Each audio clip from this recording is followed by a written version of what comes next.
बहुत स्वागत है आप सभी का। आपके साथ मैं हूं संयम जैन। देश की लोकसभा के अंदर आम बजट पेश किया गया और इस आम बजट की सबसे खास चीज़ जो रही वो यही थी कि आखिर गठबंधन का ये बजट था, गठबंधन वाली सरकार का बजट था और गठबंधन के लिए ये बजट था। यही बार बार कहा जा रहा है कि घटक दल के जो नेता थे एनडीए के अंदर बीजेपी के साथ, चाहे वो टीडीपी हो या जेडीयू हो, जिनकी पूर्ण सरकारें बिहार और आंध्र प्रदेश के अंदर, उन पार्टियों को, उन राज्यों में जो सरकारें हैं उनको खुश करने की कोशिश थी। और ये पहला बजट था नई सरकार के गठन के बाद जिसमें एक तरह से प्रमाण भी देना था बीजेपी को कि आखिर कितने खास हैं वो दोनों दल जिनके दम पर इस वक्त एनडीए की सरकार देश के अंदर चल रही है। और उसी बात का प्रमाण पहले आम बजट के जरिए प्रधानमंत्री मोदी की सरकार ने, एनडीए की सरकार ने दे दिया है।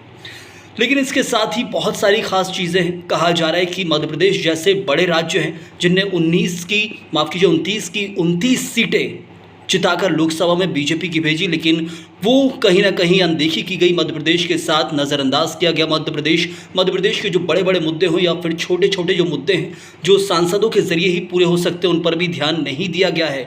इस बजट के बाद सवाल यही उठ रहे हैं क्या घटक दलों को खुश करने के लिए ही ये बजट लाया गया था?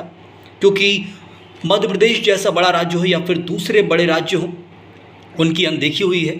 कृषि, किसान, ग्रामीण विकास, इन सब की बात की जा रही है कि गांव के विकास के लिए, शहरीकरण के लिए हो, इन सब के लिए बजट रहा है।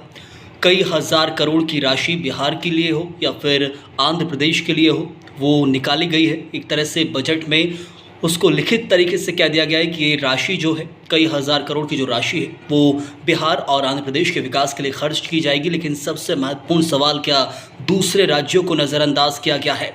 ये प्रमाण देने की कोशिश थी कि गठबंधन की जो सरकार है उसमें घटक दल जो हैं जेडीयू और टीडीपी वो कितने खास हैं बीजेपी के लिए, उसका प्रमाण पहले आम बजट के जरिए दे दिया गया। लेकिन अभी 5 बजट और आएंगे एनडीए की सरकार के आने वाले 5 सालों के अंदर।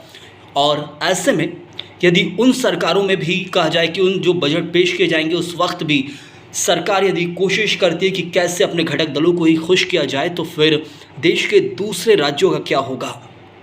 कई जगह से सांसद सवाल खड़े कर रहे हैं, पश्चिम बंगाल के सांसद हों या फिर मध्य प्रदेश के अंदर जहां विपक्षी दल सवाल उठा रहा है कि 29 की 29 सीटें मध्य प्रदेश ने बीजेपी को दी, लेकिन फिर भी कुछ भी मध्य प्रदेश को ऐसा खास नहीं मिला है।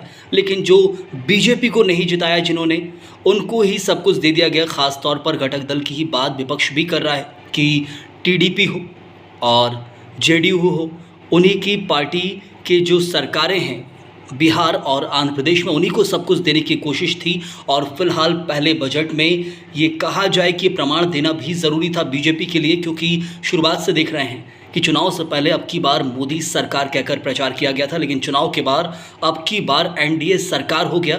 पता ही नहीं चला, पैरों तले ज़मीन खिसक गई। 400 पार का नारा था, 300 पार भी पूरा एनडीए नहीं कर पाया। और इसलिए 5 साल यदि सरकार चलानी है तो घटक दलों को साथ लेकर चलना है। लेकिन आने वाले 5 सालों के अंदर जो बजट आएंगे, 5 बजट, उसमें इन घटक दलों की महत्वाकांक्षाओं की कोई सीमा नहीं होगी। ऐसे में महत्वपूर्ण सवाल यही है कि आखिर कब तक खुश करने की कोशिश की जाएगी? क्या पहला बजट सिर्फ काफ़ी होगा या फिर आने वाले बजट में भी ऐसे ही कई हज़ार करोड़ बिहार और आंध्र प्रदेश के विकास के लिए सिर्फ खर्च किए जाएंगे, दूसरे राज्यों के लिए नहीं? क्योंकि इस बजट में बहुत सारे राज्य हैं जो छूट गए हैं, ख़ास तौर पर वो राज्य जो बीजेपी शासित हैं, जहां से बीजेपी को पूरा वोट बैंक मिला, लेकिन लोकसभा के अंदर वहां सांसद भी बीजेपी के पहुंचे, लेकिन उन राज्यों को अभी तक इतना खास नहीं मिल पाया जितना बिहार और आंध्र प्रदेश को दिया गया है।